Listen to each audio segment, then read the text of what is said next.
Across the modern battlefield, one of the most effective and trusted soldiers doesn't carry a weapon. It walks on 4 legs. Military working dogs are an integral part of armed forces around the world, trained to detect explosives, track enemies, and protect the lives of their handlers. They move faster than machines, sense danger before humans, and operate in environments where technology often fails. For more than a century, dogs have served alongside soldiers in trenches, jungles, and deserts, performing roles that combine instinct, intelligence, and courage. Today, both the United States and the United Kingdom maintain elite canine programs where every dog is trained not only as a detector but as a lifesaver. This is the story of those animals and the people who work with them, the soldiers, trainers, and handlers who rely on one of nature's oldest allies in the fight to stay alive. Humans have learnt to trust the nose of a dog. A single breath carries a world of information to them, the faint trace of explosives buried deep in earth, the whisper of a human presence hundreds of meters away. While human beings rely on vision, dogs perceive reality through scent, layer upon layer of invisible data, read as clearly as ink on a page. Their olfactory system is up to 10,000 times more powerful than a human's. They can detect the equivalent of 1 teaspoon of sugar dissolved in 2 Olympic-sized swimming pools. For soldiers, this gift means survival, whether sniffing for bombs along Afghan roads, clearing compounds in Iraq, or searching vehicles for explosives before a convoy departs. The working dog transforms risk into reassurance. No technology, no robotic sensor has ever replicated the subtlety of their detection. A machine may find metal, but a dog can smell intention. However, their story does not begin with the modern military. It begins in the mud of the Western Front during World War I. In those desolate trenches, dogs served as messengers, running through gunfire to deliver crucial orders when radio lines were cut. Others carried medical supplies to the wounded. They became silent companions in a world consumed by chaos.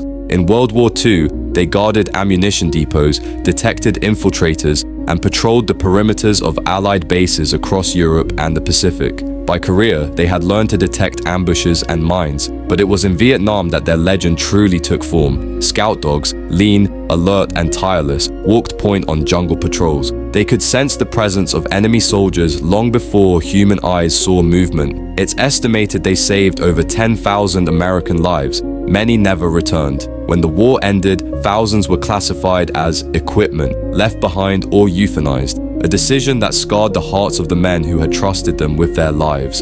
That mistake would change the course of military policy forever. Across the world's armed forces, military working dogs represent the perfect balance of instinct, training, and unbreakable loyalty. Teams of handlers and dogs trained to become seamless extensions of one another, one mind shared between 2 bodies. The breeds are chosen not just for strength, but for intelligence, endurance, and drive. The Belgian Malinois, agile, fearless, and fiercely loyal, has become the face of the modern war dog. The German Shepherd remains a steadfast partner, reliable and disciplined, and the Labrador Retriever, with its friendly disposition and powerful nose, excels in detection work. Handlers, men and women known by their military occupational specialty, 31 kilo in the United States, undergo grueling preparation to earn the right to lead these animals. For them, the title is not just a job, it is a calling. Together, they form units that protect convoys, secure bases, track fugitives, and detect threats invisible to the human eye.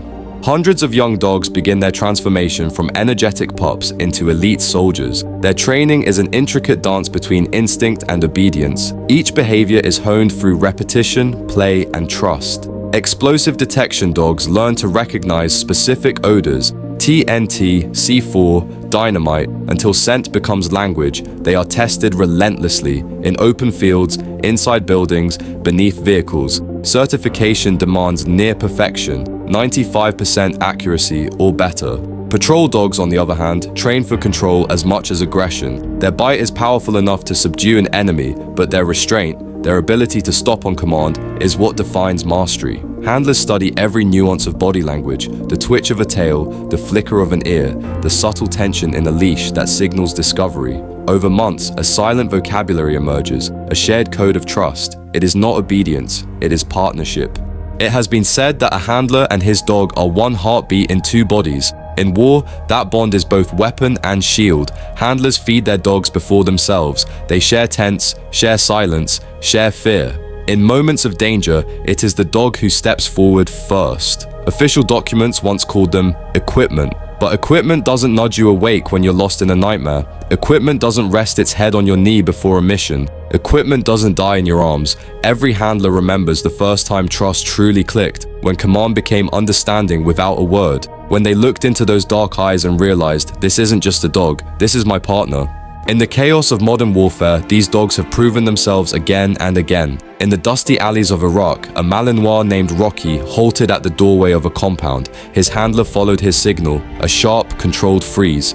Moments later, an explosive ordnance team discovered a hidden bomb wired to the entrance. An entire platoon lived because of that pause.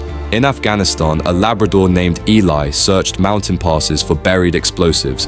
Day after day, in blistering heat, he worked tirelessly, tail wagging, unbothered by fatigue or fear. On his final deployment, he located a cache of IEDs that could have devastated a convoy of 30 soldiers. And there are the stories of loss, the ones handlers speak of in quiet tones. Dogs who ran toward danger, who absorbed the blast meant for others. To their handlers, they were not casualties, they were heroes. Some operators in UK Special Forces have trained as dog handlers. Jason Fox, an ex-Special Boat Service operator known from television and memoirs, is described in multiple profiles as having trained as a Special Forces dog handler during his service. There were accounts of German shepherds parachuted into Taliban strongholds, sometimes fitted with cameras to clear buildings ahead of operators, a tactic that carried significant risk and cost. History contains hard lessons. In Vietnam, roughly 4,000 military dogs served alongside US forces and are credited with saving thousands of lives. Yet, when the war ended, most did not come home.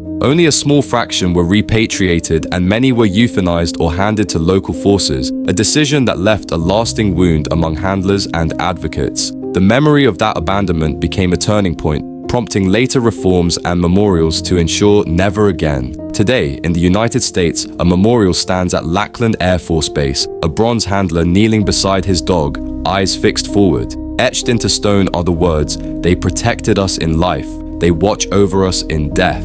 It is both an apology and a promise that never again will a war dog be abandoned by the nation it served. When their missions end, some dogs come home wounded, others simply grow too old for the rigors of service. But unlike their predecessors, today's working dogs are not forgotten. Military veterinarians and handlers ensure that each dog receives proper care and rehabilitation. If fit for adoption, many find themselves back in the arms of their handlers, a reunion of shared memories, both joyful and painful. There are few sights more powerful than a soldier embracing the partner who once guarded his life. The harness may be gone, the gear replaced by a simple collar, but the connection remains unbroken. And for those who adopt them, civilians, families, veterans, they welcome into their homes a hero who speaks no words, yet carries an entire history in its gaze. The military working dog program has evolved into a precise blend of tradition and innovation. Each year, experts from around the world gather at symposiums to share discoveries in training, behavior, and health.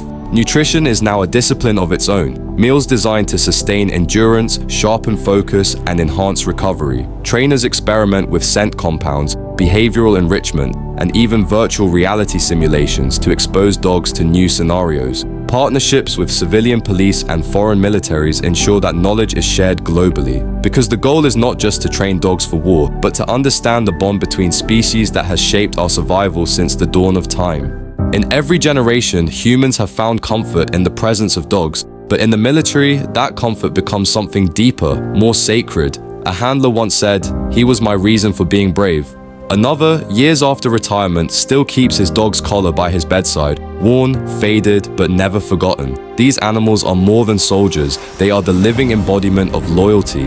They do not question, they do not falter, they simply trust. And in that trust lies something profoundly human, a mirror reflecting our best qualities: courage, compassion, and duty. From the muddy trenches of World War I to the scorched deserts of Iraq, from the icy hills of Korea to the mountain passes of Afghanistan, the dog has walked beside the soldier, not behind, beside. They have carried messages through chaos, uncovered explosives beneath our feet, comforted the wounded, and stood watch when the world went silent. They have saved lives beyond counting, and though they ask for no medals, no parades, they have earned both a place in history and in our hearts. Their story is a reminder of the quiet heroism that thrives not in words, but in actions. In a raised paw, a steady gaze, a simple act of courage repeated over and over again. As policies improve and equipment evolves, the question remains the same. How will nations treat those who carried their courage on 4 legs?